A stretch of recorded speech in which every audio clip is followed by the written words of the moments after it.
Bonsoir à toutes et à tous, bienvenue dans cette session d'information sur la télévision Labari en ce samedi 7 janvier 2016.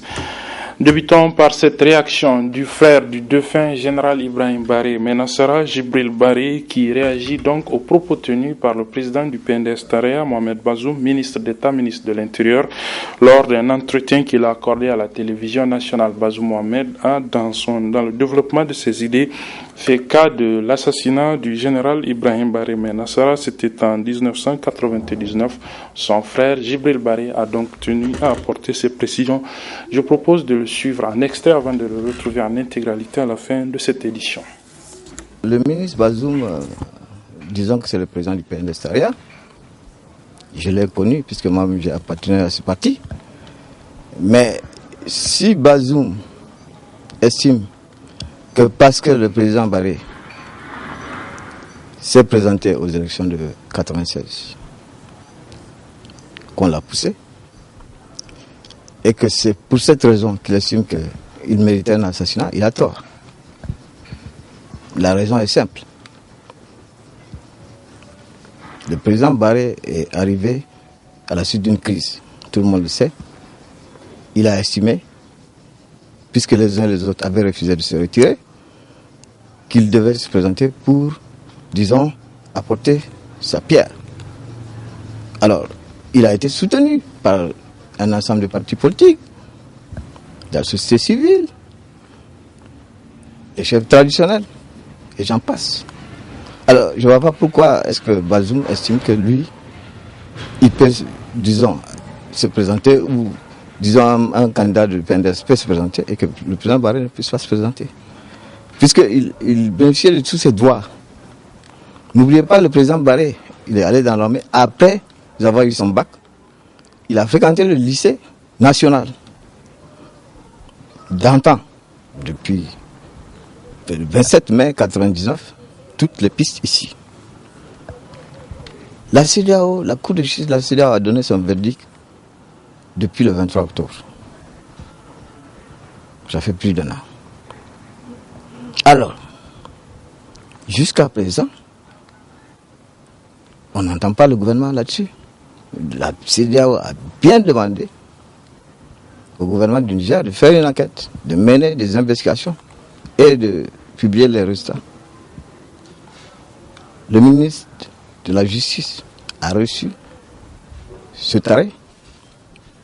Je suppose que toutes les autorités ont reçu cet arrêt. Mais personne ne dit rien. Voilà, c'était donc le frère du défunt général Ibrahim Baré Menassara, Jibril Baré, que vous allez retrouver en partie magazine de cette édition. Il répondait aux propos tenus dans un entretien à la télévision nationale accordé par le président du PNDS Taraya, M. Bazoum Mohamed. La Convention démocratique et sociale CDS Rahama a célébré aujourd'hui le 26e anniversaire de sa création. À cette occasion, le parti politique a organisé cet après-midi à la devanture de son siège une manifestation au cours de laquelle le président du parti, Abdoulabo, a livré un message dont je propose de suivre ici un extrait. Maintenant que tout est rentré dans l'ordre, je voudrais solennellement réitérer mon appel aux camarades du CDS Rama qui ont quitté le parti ou qui s'en sont éloignés du fait des turbulences observées ces dernières années. Je voudrais, dis-je, que tous ces camarades rejoignent le bercail pour qu'ensemble, dans la communion des cœurs et des esprits, nous érigions à nouveau notre parti en une force respectée sur l'échiquier politique national. Le 21 février 2016, notre pays a organisé des élections présidentielles et législatives auxquelles nous avons participé en toute responsabilité. Mais comme vous le savez, les résultats n'ont pas été à la hauteur de nos attentes. Cependant, je voudrais souligner à toutes les militants et à tous les militants que la victoire comme l'échec font partie intégrante de la vie. Hier, nous avions démocratiquement remporté des succès qui avaient fait l'admiration de la classe politique nationale. Aujourd'hui, nous avons perdu une bataille. Demain, j'ai l'intime conviction que nous enregistrerons des succès électoraux plus probants, à condition que, individuellement et collectivement, nous nous engagions dans nos structures de base à ratisser large pour mobiliser le maximum de militantes et de militants afin de continuer à hisser plus haut le flambeau du CDS Rahama. C'est pourquoi, au nom du Bureau politique national, j'engage les responsables des structures à tous les niveaux à s'investir pour parachever la mise en place de toutes les structures conformément au règlement intérieur. Ce sera assurément la preuve tangible de l'implantation du parti dans les quartiers, les villages, les villes et au sein de la diaspora nigérienne.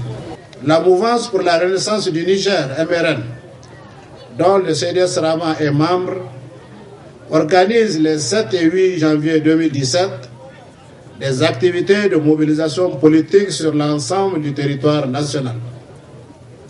À cet effet, j'invite les militantes et les militants du CDS Rahama à s'investir massivement dans tous les chefs-lieux de région, de départements ou de communes pour la réussite éclatante de ces manifestations. Voilà, les préparatifs de la manifestation du 13 janvier prochain par les organisations de la société civile nigérienne, mais aussi la situation de plusieurs de leurs camarades, deux notamment, Sani Shekarao, le président du syndicat des commerçants, importateurs, exportateurs et grossistes du Niger, et un acteur de la société civile de la localité de Torodi, étaient ce matin au centre d'un point de presse animé par les structures de la société civile et les associations nigériennes qui ont organisé le 21 décembre dernier une manifestation de rue dans la ville de Niamey. Je propose de suivre le résumé de ce point de presse avec nos reporters Nasser Seydou et Asmaou Seydou. La colère monte de plus en plus pour ces acteurs de la société civile, privés d'un de leurs arbitrairement arrêtés depuis maintenant plus de 2 semaines pour des actions de lutte citoyenne qui ne font que commencer selon les organisateurs de ce point de presse. Cette manifestation n'est pas seulement l'expression d'une colère. Cette manifestation est porteuse également d'un certain nombre de revendications qu'il est important que les Nigériens connaissent. Parce que nous ne voulons pas faire juste un mouvement protestateur. Nous faisons un mouvement citoyen pour que les choses s'améliorent dans notre pays. Sur 3 plans. Le premier plan, c'est le plan de la gouvernance. Le second, c'est la situation de la sécurité et de la paix. Et le troisième volet, naturellement, vous pouvez aisément l'imaginer, c'est le respect des droits économiques, sociaux et culturels. Notre mouvement a formulé un certain nombre de revendications que nous allons porter à la connaissance directement des autorités à l'occasion de la marche que nous comptons organiser le 13 janvier, Inch'Allah. Au cours de cette marche, la plateforme sera officiellement remise aux autorités. Et je rappelle que c'est une manifestation pacifique, une manifestation citoyenne, basée sur une plateforme.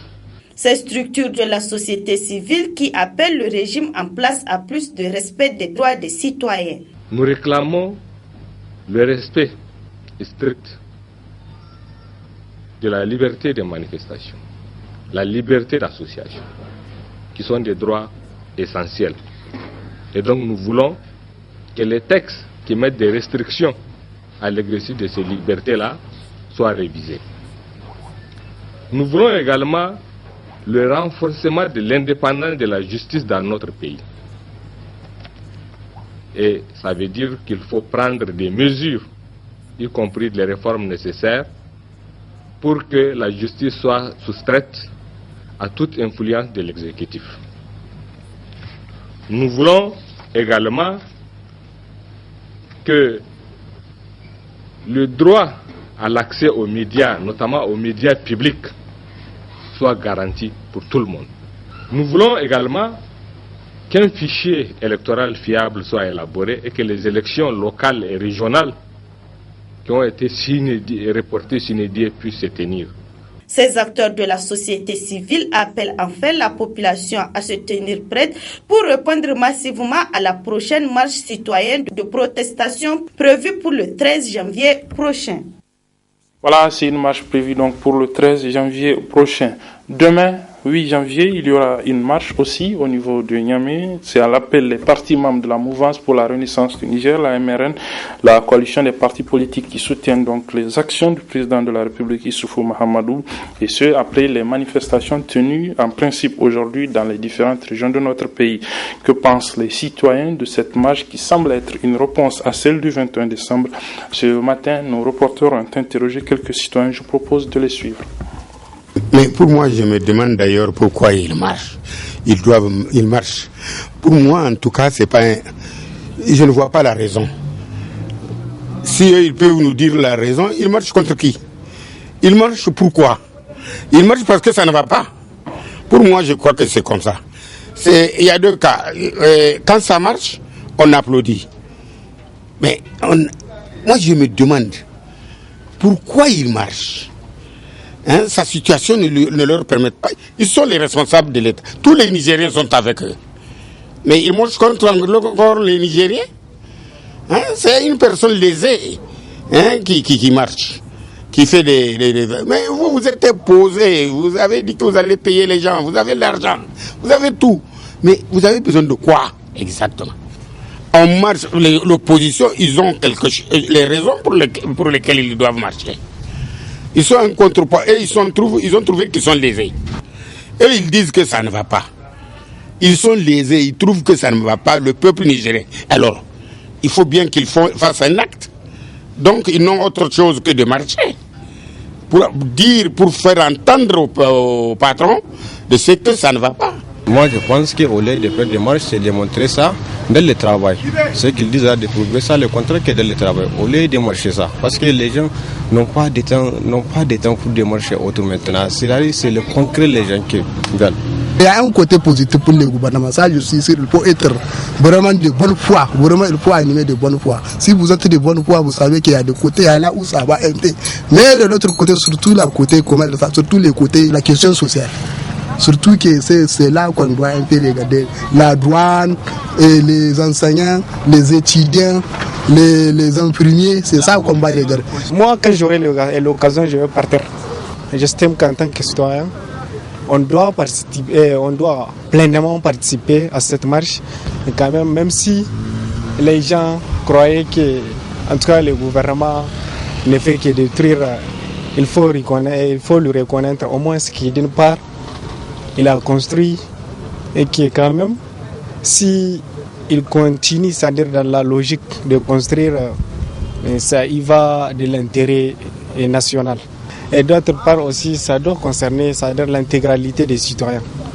Et moi, j'estime qu'en tant que citoyen, on doit participer, on doit pleinement participer à cette marche, c'est-à-dire afin de démontrer que vraiment le gouvernement doit accélérer dans ce qu'il a fait peu, c'est-à-dire d'accélérer pour que ça soit intégralement du bon côté et qu'on voit que vraiment le bon côté du gouvernement. Le terrain qui abrite le collège d'enseignement public de Koubi-Akena, c'est dans le premier arrondissement communal de la ville de Niamey, objet de litige. En effet, 2 personnes se disputent le terrain. Ce matin, une d'entre elles s'est présentée au responsable de l'établissement pour demander aux élèves de quitter les 10 lieux, ce qui a provoqué un mouvement d'humeur. Le résumé de cette situation avec nos reporters Ali Bourema et Michel Deji. Ils sont devenus inquiets face à la nouvelle. Une situation incompréhensible pour ces scolaires surpris de voir leur classe paillote dégagée pour être construite à l'extérieur de la cour de l'école. On dit que cet établissement, ça n'appartient pas aux élèves.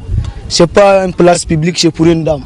Donc, le problème qui se pose maintenant, nous, on ne veut pas que cet établissement faire partir à la dame, parce que dès maintenant, ils ont, comment dirais-je, regardez, les élèves sont un peu partout, ils ont détruit les hangars. Nous voulons que vraiment l'État prenne ces solutions pour nous permettre de rester dans notre établissement. La population a riposté pour dire que le terrain là, ils ne vont pas céder le terrain. C'est pour faire un jardin d'enfants privé, sur le terrain public. Et c'est un établissement public que nous voulons défendre. Mais on ne veut pas nous écouter. Et nous, les enfants sont là, pour le moment, ils sont dans la rue. Parce que ce matin, ils étaient en classe quand ils ont déguerpi. Ils sont en train de construire les classes en paillotte au dehors. Pas dans l'enceinte, là où vraiment nous avons visionné notre terrain. Nous avons à peu près 203, au départ 203 élèves. Ils font tous le public. Les parents de ces élèves qui disent ne pas comprendre le fait que les autorités en charge de l'éducation qui ont permis l'ouverture de cette école cette année puissent accepter un quelconque déguerpissement des classes, surtout en pleine année scolaire. Ils lancent par ailleurs un cri de cœur afin que la scolarisation de leurs enfants ne soit pas interrompue. Les promoteurs de la centrale pharmaceutique Uniphar ont fait don d'un centre de santé intégré de type 2 au département de Gauteuil. L'ouvrage a coûté environ 100 millions de francs CFA. Il a été réceptionné hier en présence de plusieurs invités et de nos reporters Abouakar Souley et Nasser Dantouf. Construit sur une superficie de 4000 m² et d'un coût global de 100 millions de francs CFA, ce centre de santé intégré de type 2 est le fruit de la générosité de Al-Hajj Abdulrazak Issifou et Al-Hajj Doula Soumela, tous deux ressortissants de Kobandumba, village bénéficiaire situé dans le département de Gauteuil. Cette donation est une action menée à travers le bénéfice régénéré par la centrale pharmaceutique Uniforme dont ils sont les deux principaux actionnaires. Al-Hajj Abdulrazak Issifou Soumana et Al-Hajj Doula ont voulu accompagner les actions de la population et du gouvernement pour l'accessibilité aux soins. En seulement 4 ans d'existence, la centrale pharmaceutique Uniforme a été créée par ces deux collaborateurs à mettre ce joyeux bénéfice aux populations de Kobodumba. Uniforme a également permis de mettre à la disposition de l'ensemble de la population des médicaments génériques de qualité. Le bâtiment est composé d'une salle de tri, d'une salle de consultation, diverses salles de soins, 2 salles d'hospitalisation hommes et femmes. C'est en fait un CSI et maternité doté d'une pharmacie bien équipée. Avec, tenez-vous bien, un logement pour le responsable de l'infrastructure et entièrement électrifié grâce au solaire. Pour le donateur, ces gestes se veulent une réponse à l'appel des autorités de la 7e République pour garantir le bien-être de la population. Donc c'est comme l'appel de la diaspora. Donc c'est ce que la diaspora peut envoyer, peut apporter pour le gouvernement de la 7e République. On a vu que personne ne peut le faire pour vous-même. Donc c'est vous-même qui devez faire, comme le gouvernement ne peut pas venir faire dans chaque village ou dans chaque communauté un centre de santé. Donc on a décidé de créer un centre de santé pour les villages environnants, compte tenu de Yelwani et de Goté ou de Kouliakoira, plus d'une trentaine ou plus de 25 km, c'est très loin. Donc, il n'y a pas de moyens de déplacement. Ici il y a le fleuve. L'accès des pirogues aussi c'est difficile. Il n'y a pas de voiture aussi pour aller à Goté ou à Yelwani, c'est difficile. Seuls les charrettes, c'est difficile. Ce n'est pas tout le monde qui a les moyens dans les villages et dans les campagnes comme ça. Exceptionnant les clés de ces joyaux, le secrétaire général adjoint du ministère de la Santé publique a appelé la population de Kobandumba à en faire bon usage. Il s'agit d'un joyau à entretenir, à s'approprier pour tirer le maximum de profit. Le CSI de Kosramé ne jouera véritablement son rôle salvateur pour lequel les généraux promoteurs se sont investis que lorsque la population de son aire de santé et même au-delà l'utilise rationnellement. J'invite donc cette population en général à fréquenter le centre et en particulier les femmes enceintes à s'y rendre pour les consultations prénatales et postnatales, les accouchements. Les enfants âgés de 0 à 5 ans doivent être conduits au CSI, non seulement pour se faire traiter, mais également pour se faire vacciner afin d'éviter certaines maladies. Pour joindre l'utile à l'agréable, la première dame Lala Malika, à travers sa fondation Tatali Yali, a fait un don d'importants lots de médicaments d'une valeur de 6 millions de francs CFA. Voilà, vous l'aurez sans doute remarqué, le CSI de type 1, centre de santé donc intégré de type 1, est bien installé au niveau du village de Kobondumba, c'est dans le département de Goté, donc région de Tillabéri. La partie magazine, comme je l'annonçais, est consacrée à un entretien accordé à la télévision Labari par le frère du défunt général Ibrahim Baré Menassara, Jibril Baré Menassara, qui a apporté des précisions relativement à l'intervention du président du PNDS Taraya, Mohamed Bazoum, par ailleurs ministre d'État, ministre de l'Intérieur, sur la télévision nationale il y a de cela quelques jours, intervention dans laquelle Mohamed Bazoum a évoqué donc l'assassinat de son frère, le feu général Ibrahim Baré Menassara. Voici donc l'entretien qu'il accorde à la télévision Labari. Très bonne réception et bonne suite de nos programmes. Le ministre Bazoum, disons que c'est le président du PNDS Taraya, je l'ai connu puisque moi j'ai appartenu à ce parti, mais si Bazoum estime que parce que le président Baré s'est présenté aux élections de 1996, qu'on l'a poussé, et que c'est pour cette raison qu'il estime qu'il méritait un assassinat, il a tort. La raison est simple. Le président Baré est arrivé à la suite d'une crise, tout le monde le sait. Il a estimé, puisque les uns et les autres avaient refusé de se retirer, qu'il devait se présenter pour, disons, apporter sa pierre. Alors, il a été soutenu par un ensemble de partis politiques, de la société civile, les chefs traditionnels, et j'en passe. Alors, je ne vois pas pourquoi est-ce que Bazoum estime que lui, il peut, disons, se présenter ou disons, un candidat du PNDS peut se présenter et que le président Baré ne puisse pas se présenter. Puisqu'il bénéficiait de tous ses droits.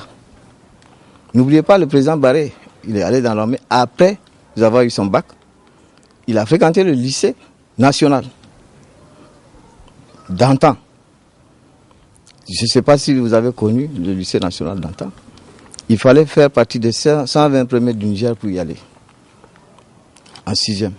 Et par la suite, il y a une partie qui rejoint en seconde, disons des élèves qui viennent du collège. Donc, à ce propos, l'actuel président même est arrivé au lycée en seconde, après avoir fait le collège. C'est dire que le président Baré avait toutes les qualités. Il avait été ministre, ambassadeur, et j'en passe. Il a servi loyalement auprès du président Séni Kouché, dont tout le monde connaît quand même la probité et la rigueur. Alors je ne vois pas pourquoi, encore aujourd'hui, ce problème doit se poser. Pourquoi le président Baré doit se présenter? Mais le président Baré peut se présenter. Il est né en 1949, mort le 9 avril 1999. Et son identité n'a jamais changé. Il est originaire, comme tout le monde sait, de Douméga. C'est vérifiable. Ses ancêtres sont là et c'est un petit-fils d'un chef, disons, de l'Aréwa. Alors je ne vois pas pourquoi chaque fois il faut revenir. Oui, pourquoi le président ne se présente pas? Pourquoi s'est présenté en 1999? Ah oui, c'est un tel, c'est Max, c'est Djibril, c'est Idinou qui l'ont poussé. Mais vraiment, je crois qu'il faut qu'on arrête ce débat. Voilà ce que je peux vous dire pour le moment. Donc ça fait depuis cet assassinat du président Baré, vous courez derrière donc, les juges pour que la lumière soit faite sur cette affaire. Depuis que le ministre Bazoum vient d'annoncer une petite liste, qu'attendez-vous justement de ce régime pour essayer de faire la lumière sur cette affaire après cette annonce? Moi, le régime, vous savez, on a déposé une plainte depuis décembre 2013. Après avoir essayé, disons, depuis le 27 mai 1999, toutes les pistes ici. La CEDEAO, la Cour de justice de la CEDEAO a donné son verdict depuis le 23 octobre. Ça fait plus d'un an. Alors, jusqu'à présent, On n'entend pas le gouvernement là-dessus. La CEDEAO a bien demandé au gouvernement du Niger de faire une enquête, de mener des investigations et de publier les résultats. Le ministre de la Justice a reçu cet arrêt. Je suppose que toutes les autorités ont reçu cet arrêt. Mais personne ne dit rien. Alors que les arrêts de la Cour sont donnés en premier et dernier ressort, ça veut dire qu'il n'y a pas de possibilité d'appel. Et ils sont exécutoires. Ça veut dire que si vous n'exécutez pas, vous allez en rendre compte. Parce que vous avez signé des protocoles qui vous lient à la CEDEAO, qui fait que vous n'avez pas d'autre choix que d'exécuter les arrêts de la Cour de la CEDEAO. Alors, donc si M. Bazoum veut bien connaître la vérité, si c'est vraiment son souci, parce que ce qu'il fait là, c'est une accusation gratuite qui est passible de ce que vous savez. Accuser quelqu'un de meurtre, c'est la chose la plus abominable qui soit. Et il n'a qu'à actionner la justice pour que, disons, les enquêtes soient faites et puis qu'on sache vraiment, nous sommes pressés, qui ont contribué à tuer Barré. Si c'est le Kochimba, on saura. Parce que l'enquête, a priori, ne dit pas que c'est X ou Y, Z, il y a la présomption d'innocence. Alors, Bazoum a tous les moyens de déclencher la procédure pour que la lumière soit faite. Comme ça, on va éviter tous ces déballages, disons, toutes ces affirmations gratuites. Vraiment, il faut que ça s'arrête. Il faut que ça s'arrête, oui. Selon vous, qu'est-ce qui a amené Bazoum dans cet entretien à évoquer ce cas?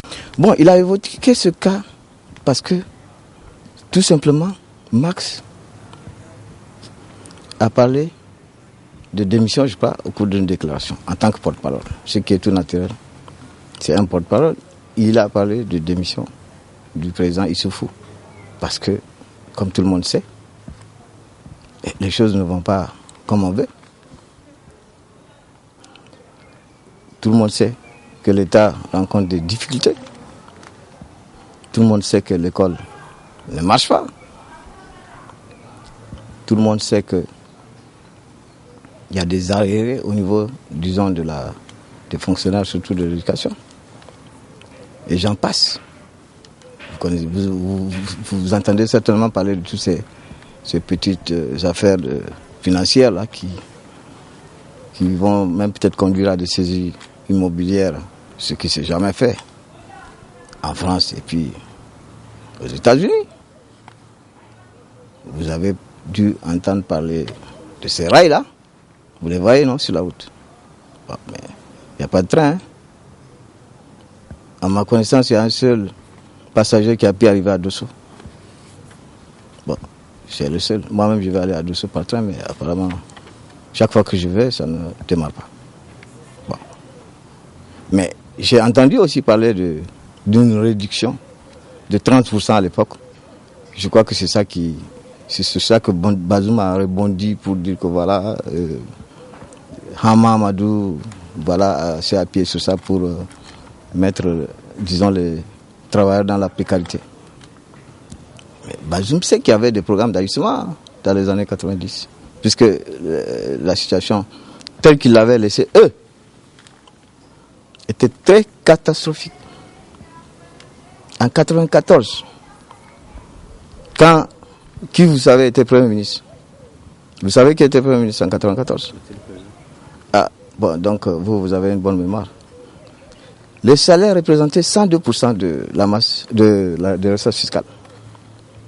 Ça veut dire que plus que ce que l'État pouvait engager. Bon, et bien entendu, il ne pouvait pas tenir. Il a dû démissionner. Face à des grèves, il y a eu 52 jours de grève, je crois, je me rappelle. Et ensuite, il s'est allié à qui vous savez. Et après, vous savez ce qui est arrivé.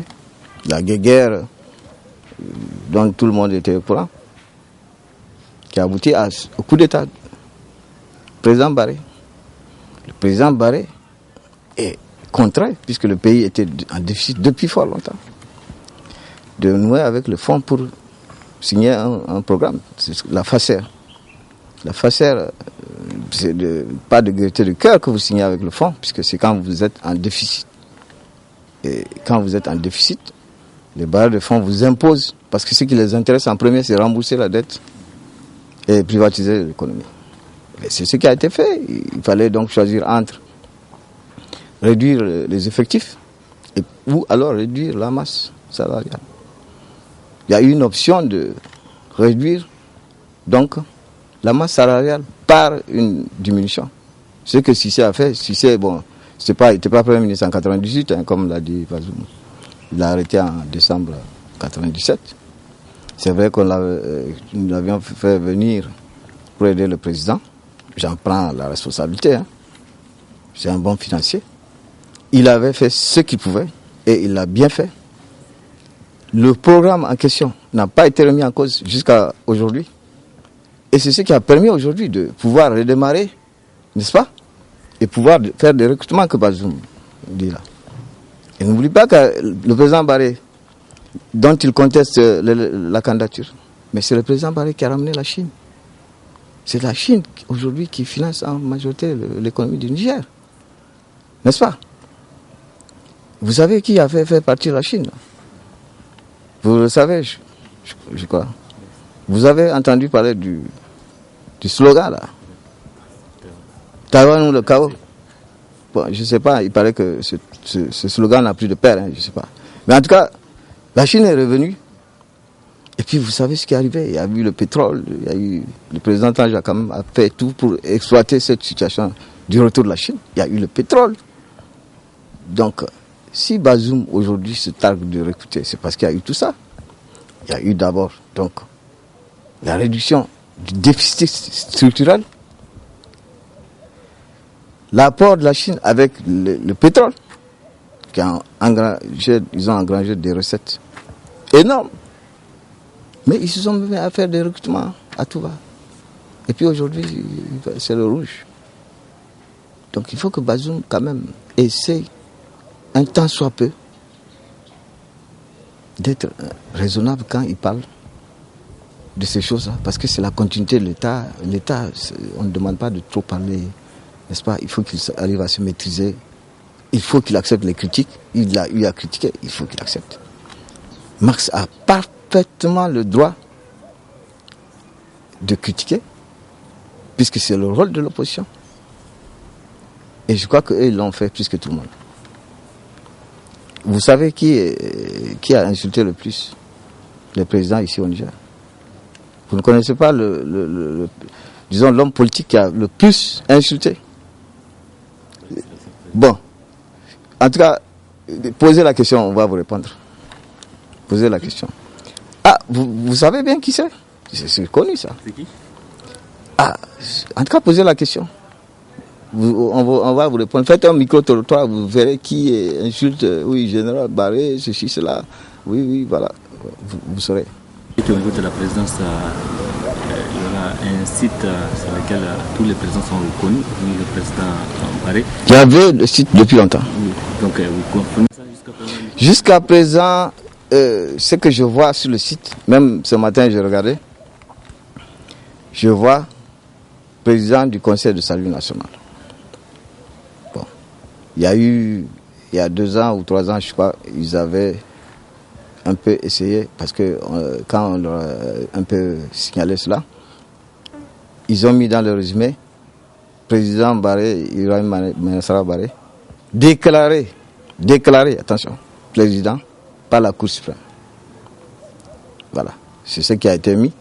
Mais dans la biographie elle-même, c'est jusqu'à présent la seule fonction occupée à la tête de l'État, c'est président du Conseil de salut national. Voilà, c'est ce qui est sur le site de la présidence. Est-ce que réellement sa famille continue à bénéficier des avantages que tous les chefs d'État ont? Bon, les avantages, franchement, je ne sais pas quoi vous dire, mais d'autant plus qu'il n'y a pas, disons, de transparence là-dessus. Mais je ne pense pas que quand même la veuve bénéficie de tout ce que les autres bénéficient, dont les autres bénéficient. Puisque vous savez que la veuve, dans un premier temps, ce qui préoccupe la veuve, d'abord, c'est la vérité. Bon, Dieu merci, on ne meurt pas de faim. Dieu merci. Et vous savez que Clémence Barré, c'est un docteur éminent, travaille à l'OMS, elle ne meurt pas de faim. Bon, évidemment, en termes de droit, s'il est possible que l'État revienne à des réalités, parce que l'État, ce n'est pas des individus, ce n'est pas des lois, disons, à la carte, n'est-ce pas? Il vaut mieux appliquer. Parce que demain, mesdames, peuvent bénéficier des mêmes avantages. Il ne faut pas jeter la pierre et puis après que ça vous retombe dessus. Donc vraiment, j'invite le président à faire preuve de grandeur, de mettre tout le monde sur le même pied d'égalité. Quel retenez-vous du président Barré? Non, le président Barré, comme je vous ai dit tantôt, le président Barré est allé dans l'armée avant même qu'on ne songe à des coups d'État. Depuis 1970, il s'est engagé volontairement avec son bac. Il ne savait pas qu'il y aurait eu des coups d'État et tout ce qui s'ensuit. Il avait la fibre patriotique, il est parti dans l'armée. Par la suite, il y a eu ce que vous savez, la hiérarchie militaire, en 1974, avait décidé de renverser le président Diori, pour les raisons aussi que vous connaissez. C'est géopolitique, ça vient de loin, de l'uranium et tout ce qui s'ensuit. Il a servi Kounché en tant que militaire. Ensuite, il est parti faire son stage dans les années 95. C'est là que le président Hama l'a appelé, du parti, enfin, il était secrétaire général à l'époque. Tiens, c'était moi-même qui l'avais dit, écoute, Djibril, est-ce que tu peux appeler Ibrahim? Si on l'appelle, il va venir. J'ai dit, si tu me demandes de l'appeler, je t'ai allé faire le Hama. Il m'a dit ça. J'ai dit, oui, je vais l'appeler pour lui dire, est-ce qu'il veut venir travailler avec son ami? Parce que ça a toujours été son ami. Bon, il y a eu des problèmes politiques. J'ai dit, bon, je vais l'appeler. Je l'ai appelé, effectivement. Bon, il a sondé le terrain et il est venu en tant que chef d'état-major. Puisque vous savez que c'est un poste quand même, bon, technique, mais politique. Et par la suite, la crise a continué. Il a tout fait pour, disons, réconcilier les acteurs. Ça n'a pas marché. Avec toujours les mêmes, vous connaissez, les mêmes, c'est la même chose. Hein. Ça n'a pas changé. Bon, il y a eu le coup d'État. Il a demandé aux gens de se mettre de côté pour quelques 5 ans ou tout le monde. Et puis après, ils reviennent. Ils ont dit non, mais comment? Si nous on laisse le Niger, qui va gouverner? Je dis, bon, donc nous là, on n'est pas des Nigériens. Et puis, il s'est présenté. Avec tout le soutien que vous connaissez. Il y avait au moins 11 ou 12 partis qui le soutenaient dans le cadre de la convergence, CPR. Il y avait la société civile, il y avait les chefs traditionnels, il y avait toute la communauté internationale, Abacha, Kadhafi et tout ce qui s'ensuit. Il a été élu. Alors, les gens disent non, pourquoi il devait se présenter? Parce que voilà, c'est pas un super Nigérien. Bon, voilà, en gros, ce que moi je retiens, il s'est présenté. Il a redressé l'économie avec des mesures très, très courageuses. Il a ramené la Chine. Et vous savez ce que la Chine est en train de faire. Bon, évidemment, il y a toujours dans le partenariat, il y a toujours il a utilisé toutes ces relations de voisinage, Nigeria, Libye, il est allé au Soudan, il a travaillé avec, disons, les Égyptiens, Cuba, il est allé jusqu'à Cuba avec toutes les menaces, amené des médecins, ils sont encore là. C'est la nouvelle. Bon, alors, qu'est-ce que les gens veulent? Et si le président Barré, moi-même je me posais une question, et si le président Barré n'était pas venu? C'est Taïwan qui allait continuer. Et vous savez, Taïwan, il donne du cash. C'est la politique du chèque. Et vous savez, il y a beaucoup de gens qui ont reçu du chèque. Beaucoup. Beaucoup ont reçu des chèques. Et ils se sont bien développés avec l'argent de Taïwan. Mon mot de la fin, c'est que vraiment, il faut que cette guerre, oui, qui a tué Barré, pourquoi il se présente, finisse. Le président Barré, c'est un Nigérien comme n'importe qui. Son village, c'est Doumega. C'est le petit-fils d'un chef, du côté de son père. Petit-fils de shérif Haïdara, qui veille sur lui. C'est un shérif. Vous savez ce qui est arrivé à celui qui l'a tué? Vous savez, c'est Dieu a décidé que c'est comme ça. C'est quand même un verdict. Donc, vraiment, il faut que les gens arrêtent. Bazoum, c'est un frère. Puisque celui qui est mort avec le président Barry, c'est Ali Saad. C'est quand même un parrain de Bazoum. Il faut que Bazoum puisse prendre de la hauteur. Et puis c'est pas le bavardage, le gouvernement. C'est pas les diplômes. Il faut avoir ingénieur, mais gouvernance zéro. Nada. On est dernier. 2012, 2013, 2014, 2015. Moi j'ai honte, je vais brûler mes diplômes d'économie.